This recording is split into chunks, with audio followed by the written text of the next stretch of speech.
Laudetur Jesus Christus. Dear faithful, please join together with me in a short prayer to Our Lady. In the name of the Father, and of the Son, and of the Holy Ghost. Amen. Hail Mary, full of grace, the Lord is with thee. Blessed art thou among women, and blessed is the fruit of thy womb, Jesus. Holy Mary, Mother of God, pray for us sinners now and at the hour of our death. Amen. Our Lady, seat of wisdom, pray for us. St. Pius X, pray for us. In the name of the Father, and of the Son, and of the Holy Ghost. Amen. So, dear faithful, as you know, the last Sunday we celebrated this glorious feast of the Most Blessed Trinity. And as you know, we Catholics believe that there is only one God, and that in this one God exists three divine persons, the Father, the Son, and the Holy Ghost. And that means that God, the Almighty God, is an absolutely a beautiful unity, a wonderful, an unimaginable unity, and that is the Holy Trinity. And we believe this not because somehow we discovered it with our own minds, but we believe it because on the word of our Lord Jesus Christ, on the testimony of our Lord Jesus Christ, that is revelation. We believe it because Jesus taught it to us, and not because we discovered it somehow. And for example, our Lord revealed it to the apostles when he said to them, "Go therefore into the whole world and preach the gospel and baptize in the name of the Father and of the Son and of the Holy Ghost." And here we have to understand that for the apostles, just like for us, this was a little bit mysterious. This doctrine of the Trinity. Of course, the apostles were Jews, right? And Jews, they believed in the one God, and that was a very unique thing about Israel and about the Jewish religion, that they believed in one God, because all the surrounding people, the pagans, believed in many gods, but the Jews believed in one God. But the apostles, like all the Jews, they found this difficult to understand, how God is one, but also three persons in one God. And this was also difficult for the apostles, for the first bishops of the Catholic Church. But nevertheless, they believed this doctrine on the word of Jesus Christ. And so in his name and by the power of the Holy Ghost, they went forth and they taught this doctrine with strength, with courage, into all their followers. And they even had to create later, the Apostles' Creed, this document, this document which would have to unify all the minds of the believers, all the minds of the early Christians and the Catholics, because from the very beginning, there were disputes and there were fights about what exactly to believe. What did Jesus Christ teach? And the apostles, the magisterium, as their main duty was to unite the church, to unite this ecclesia, to unite this group, especially firstly to unite their minds in doctrine and in the truth. So they had to formulate this Apostles' Creed. I believe in God the Father. I believe in Jesus Christ. I believe in the Holy Ghost. And this was the main part. It's like the statutes, or like a constitution for a country, or the statutes for like an organization. The creed, the credo, this Apostles' Creed, it united the faithful in this unity of doctrine. And so the apostles had to do this because, as we know from the very beginning, there were heretics who were attacking the faith, were teaching strange things, and the apostles, they had to define what the Catholics had to believe. And even later in church history, we see other heresies and other errors creeping into the church, attacking the doctrine of the Holy Trinity. There was this priest named Arius, a priest who began to say that Jesus was not God, right, in the 4th century. And this caused a tremendous chaos in the church at that time, among bishops, priests fighting, discussing. And the unity of the church was really breaking apart at that time because of this heresy.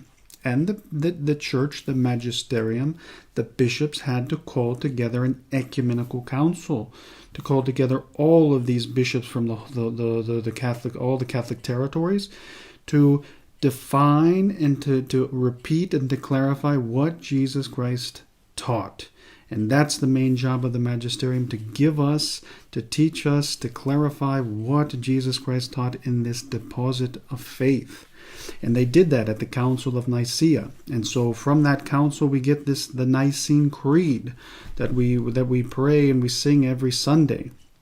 And so this Nicene Creed, it almost perfects. It perfects the Apostles' Creed, because the Apostles' Creed was something beautiful, perfect in faith, but it didn't go far enough. It didn't go deep enough. The magisterium had to go deeper to explain exactly how Jesus is both man and God, and so the Holy Trinity, to explain the doctrine of the Trinity more clearly. And so even later, so this again, this council, this magisterium, this definitions of the faith united the church, united the minds of Catholics, and united the church again. But of course, some people didn't accept it, and they left the church. The Arians.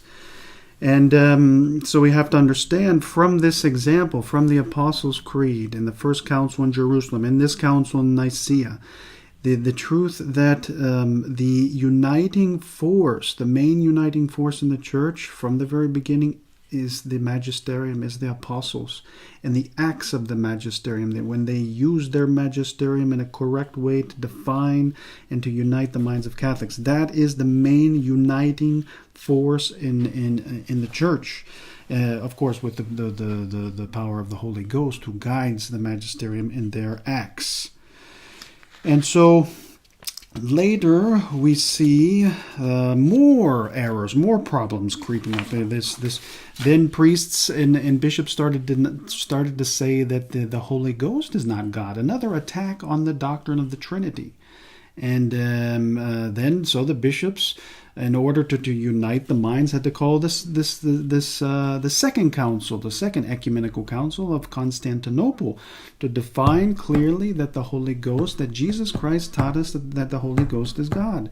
And the council, the magisterium, is not teaching us anything new, but only clarifying what Jesus taught and what the apostles taught in the deposit of faith.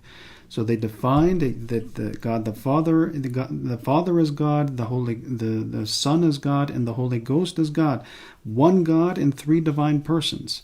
And so really on Sunday, the credo that we sing is the Nicene Creed, but more technically it's the Nicene Constantinopolitan Creed, because it's the creed from Nicaea and from Constantinople together, because each creed had to, adds a little bit something to clarify what Catholics have to believe to save their souls. And as we know, this is the main job of the magisterium. So that is doctrinal unity. And we have to say, later, again, repeating these errors against the Holy Trinity and against our Lord Jesus Christ's nature, priests and bishops and heretics. And then came about the Council of Chalcedon. This Council of Chalcedon had to again clarify that Jesus Christ had two natures, right, and two wills. And a lot of groups left the church after the Council of Chalcedon. All these Oriental Orthodox churches, as they're called today, like the Armenians, the Copts, the Ethiopians, the Antiochians, the Assyrian churches, all these churches left after the Council of Chalcedon. And so that was really the first big schism. They did not accept the magisterium and the definitions of the magisterium, and they left the church. And that was 500 years even before the Eastern Orthodox schism in the year 1054. So in a nutshell is the essence of heresy, is this rejection not of this doctrine or that doctrine, but really to reject the magisterium, the acts of the magisterium, that the apostles and their successors and in the Holy Ghost have this power to teach us and to unite the church. And that's all these groups left the church because they rejected that principle, and that's heresy. And so the Holy Trinity, dear faithful, the Holy Trinity is a unity. And it's a unity, and that's three divine persons in one nature. And in a similar way, the Catholic Church has this intellectual, this doctrinal, this dogmatic unity. And that is so important. And similarly, we can talk about like a family.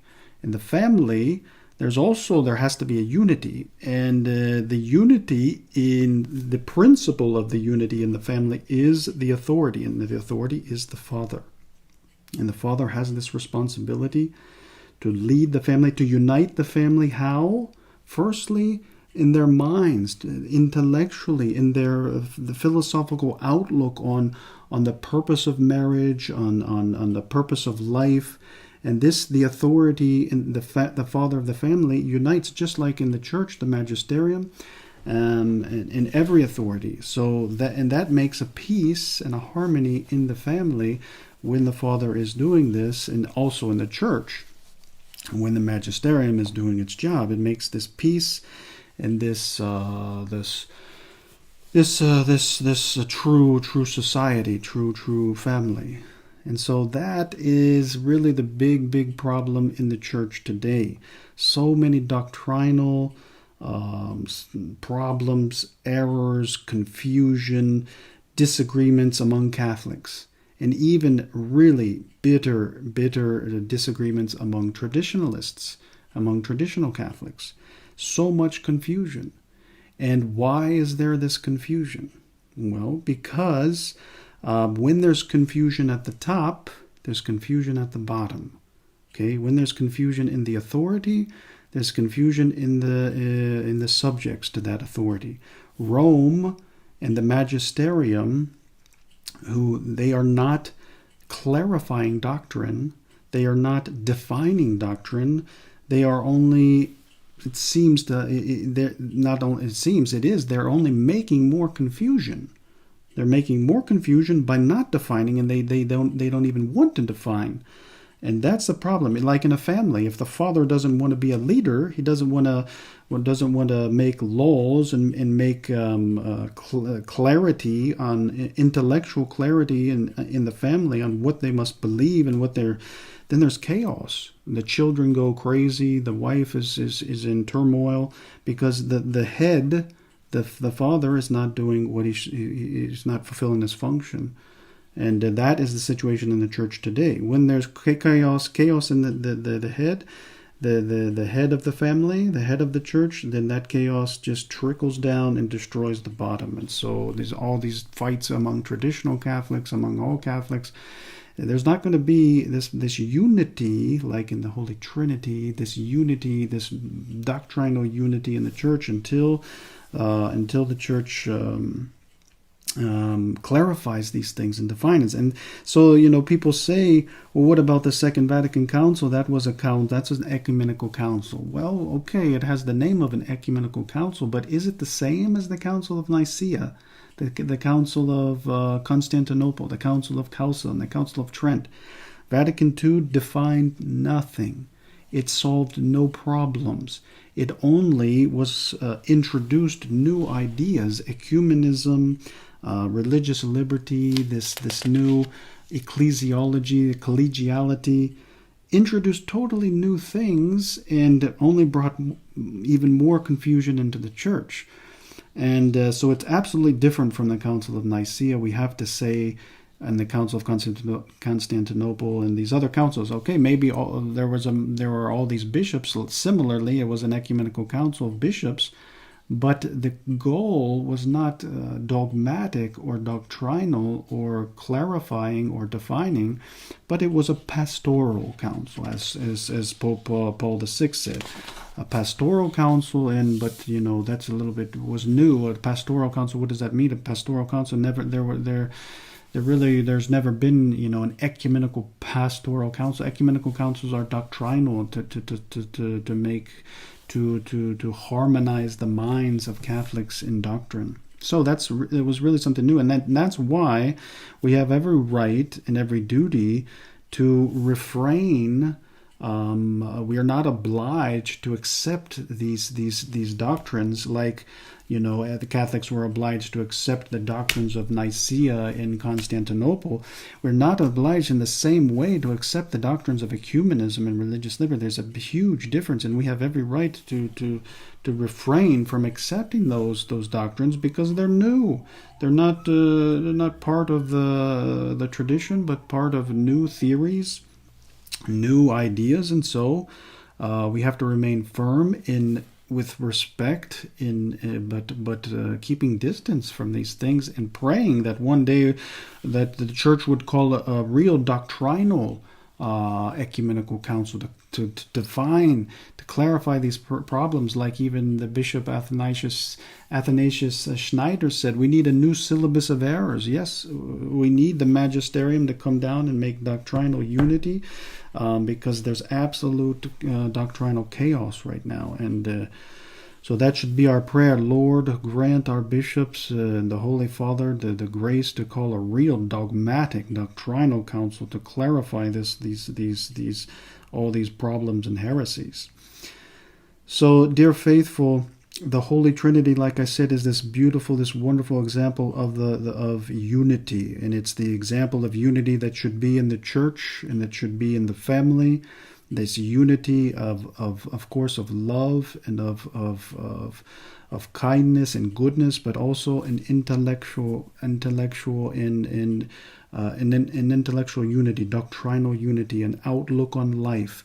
The Father and the Son, the Holy Ghost, they understand reality in the same way, and so the church should, and so the family should.